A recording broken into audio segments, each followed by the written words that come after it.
Itu jadi bulan-bulanan Pak, dipras. Oh. Nah saya bekerja di Jakarta diikutin, punya gaji diambil. Duka mendalam masih dirasakan oleh Darwis, ayah dari wanita muda yang tewas dibunuh pacarnya di Kabupaten Pandeglang, Banten.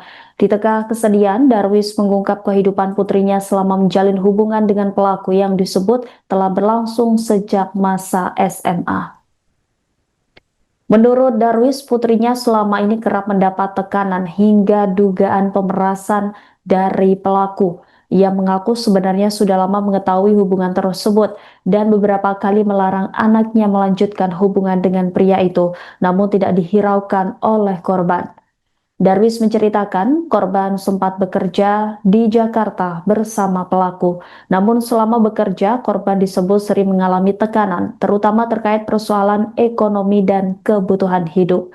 Hubungan keduanya disebut telah berjalan baik lebih dari 6 tahun sejak masih duduk di bangku sekolah.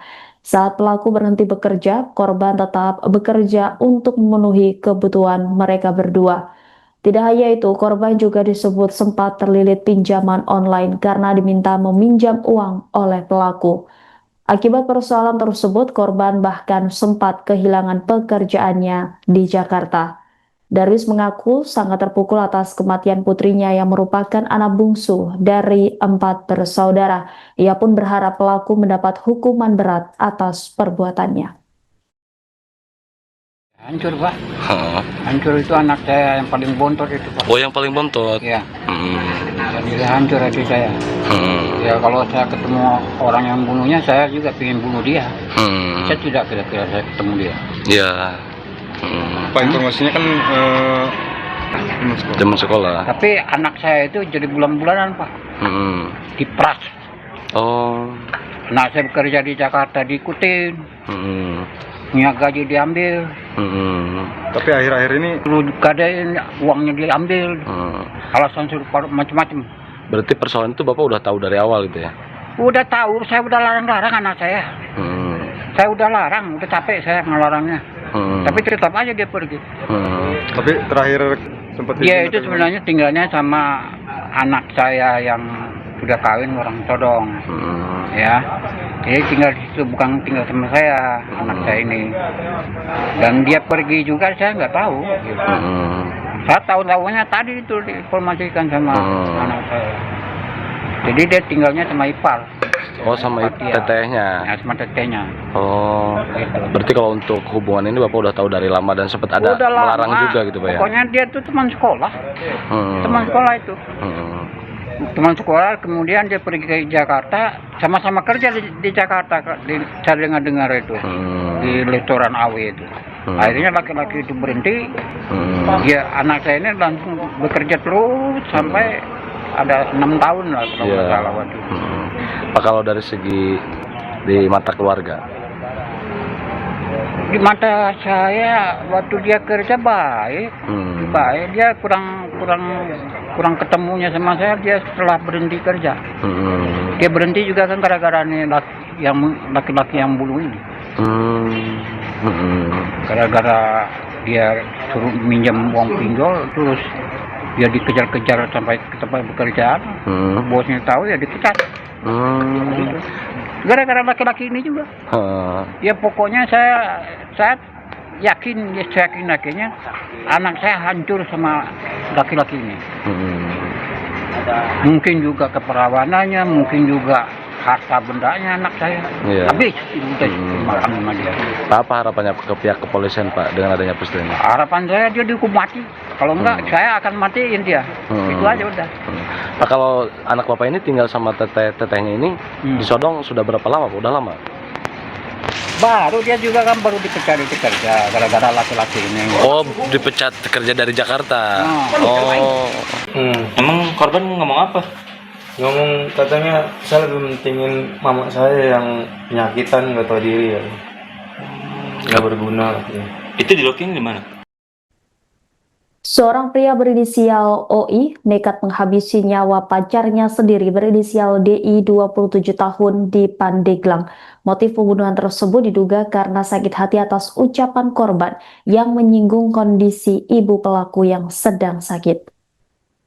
Peristiwa pembunuhan ini terjadi di rumah pelaku di kampung Kadujangkung, Desa Kadujangkung, Kecamatan Mekarjaya, Kabupaten Pandeglang pada Kamis 7 Mei malam. Korban diketahui merupakan warga kampung Bojongsari, Desa Kadudampit, Kecamatan Saketi, Pandeglang. Di hadapan petugas, pelaku mengaku gelap mata telah mendengar ucapan korban yang sudah dipacari 8 tahun tersebut. Hingga akhirnya ia mencekik korban menggunakan tangan kosong di dalam kamar rumahnya.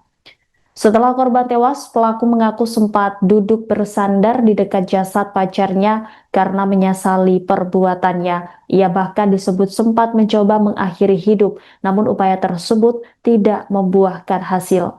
Keesokan harinya, pelaku kemudian memutuskan untuk menyerahkan diri ke Polsek Banjar tanpa sepengetahuan keluarganya. Saat ini pelaku telah diamankan dan dijerat pasal 458 KUHP dengan ancaman hukuman maksimal 15 tahun penjara. Berarti, emang korban ngomong apa? Ngomong katanya saya lebih mentingin mama saya yang penyakitan nggak tahu diri ya. Nggak berguna katanya. Itu dilokin di mana? Dilokinnya di mana? Dicekiknya Iya. di kamar. Oh, di kamar. Itu dicekek. Cekik. Pakai benda tajam atau benda tumbul? Enggak. Pakai Oh. tangan sendiri aja. Dalam keadaan sadar itu ya. Iya. Berarti emosi gara-gara itu, keluar kata-kata itu. Iya. Kalau hubungan udah berapa lama tuh sama pelaku, sama korban? Ya kurang lebih 8 tahun. 8 tahun. Sejak sekolah berarti ya? Enggak. Pas udah mulai pada kerja ya. Emang udah sering cewek akan Ke rumah? Ke rumah.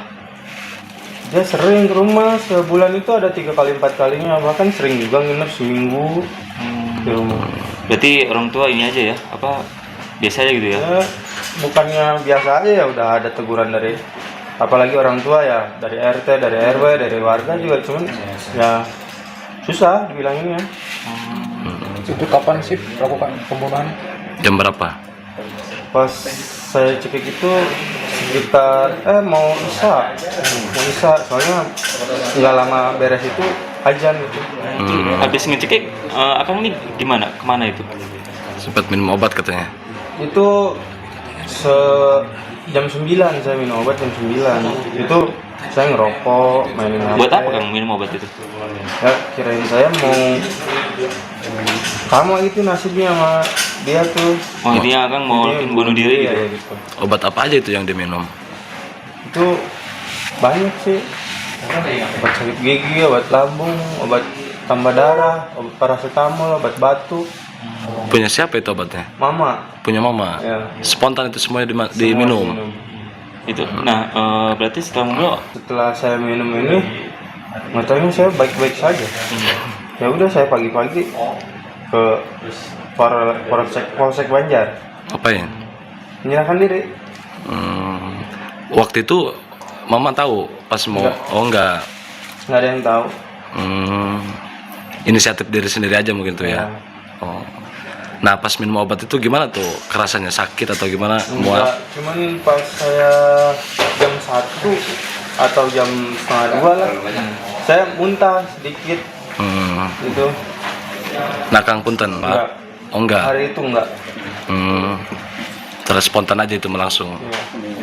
Itu ya dari pas kejadian, dari pas dia datang aja, pas dia datang ya 5:30 lah dia masuk kamar itu. Dia nggak keluar lagi tuh sampai dijemput sama kepolisian. Nah pas semalaman saya kan di mana tuh? Bahwa saya di depan pintu, Nggak masuk ke kamar? masuk terbaik lagi gitu. Hmm. Melihat lagi ke dalam. Sempat ada harapan bahwa korban ini sempat mau hidup lagi gitu harapannya. Ya saya juga nggak nyangka kalau sampai segitunya. Mencekiknya langsung sekali langsung meninggal. Ya lumayan lama sih.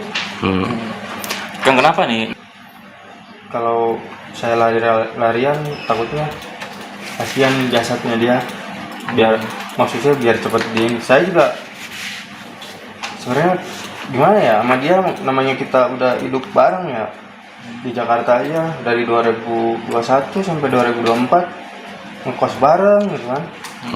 Emang udah lama banget gitu. Jadi penyesalan mah ada ya bang? Pasti. Katanya orang tua juga sakit ya, Bu? Ibu sakit. Sakit apa tuh? Ini apa namanya, paru-paru Kalau abang anak berapa? pertama. Anak pertama.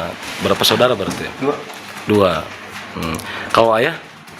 Ayah sambung udah meninggal. Kalau ayah kandung saya nggak tahu. Bang, dari mana abang memastikan? Nggak bisa gerak. Saya sempet pegang ini sama ini dia. Siap. Itu sempat tidur satu ranjang nggak pas dia